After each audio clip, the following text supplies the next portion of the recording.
My name is John Nelson. I'm 69 years old.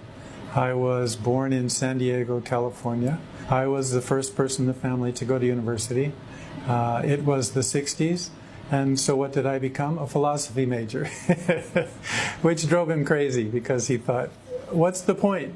You're not going to do anything with that. Anyway, when I was a young man, I was raised as a Catholic, and when I finished the 8th grade, I thought that I would become a priest. So I entered a seminary, a prep seminary.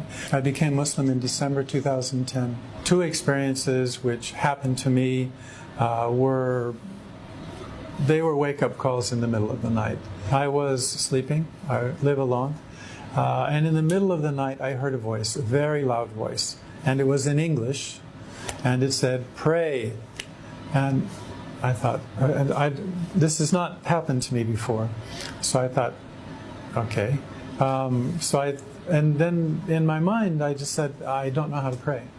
And the voice again said, in English, "Pray." And then two thoughts crossed my mind. One of them was, I believe, and the other one was, I submit. Just thoughts. So I closed my eyes and I went back to sleep. 4 weeks or 5 weeks later, same thing. Middle of the night, I hear a voice, and the voice this time says, "Read." And there happened to be a copy of the Quran on my bed table. One that someone from work had given me after I first came to the UAE. And I used to read it and look through it at night and kind of transition between being my work day and then going to sleep. That's all I used it for. And then after a while I stopped reading it, so I just set it there. But it was there, and so I turned the light on, and I got the book, and I began to read, and then the thought occurred to me. It occurred to me, this is not a book for you to read and relax, and this is not a transition for you between your day job and going to sleep at night. There is something in this book, and you need to read this. And that's what the whole purpose, that's why this book is here. This is the beginning of our adult relationship with God, with Allah subhanahu wa ta'ala. This is where we recognize who we are and who He is and what our relationship is with Him. For me, the real benefit of Islam, its direction and its connection.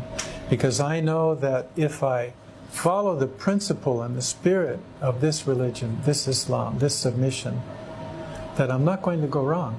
My biggest concern was and is my family.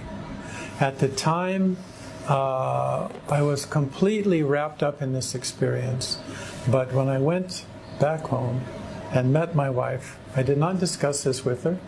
I was going back home in 3 weeks, so I went and I told her that I'd become Muslim. And if you're married, you can imagine what she said. She said, "You didn't talk to me about this? You didn't talk about this?" I said, "It's not something that I can ask your permission for. Just as when your relationship with God, I cannot say don't do that." What Islam has taught me that everything has its time. It's not a time of your choosing. It's not a time of my choosing. The opening is from God. So if our heart is open and our mind is open, then it can come to us. If it's closed,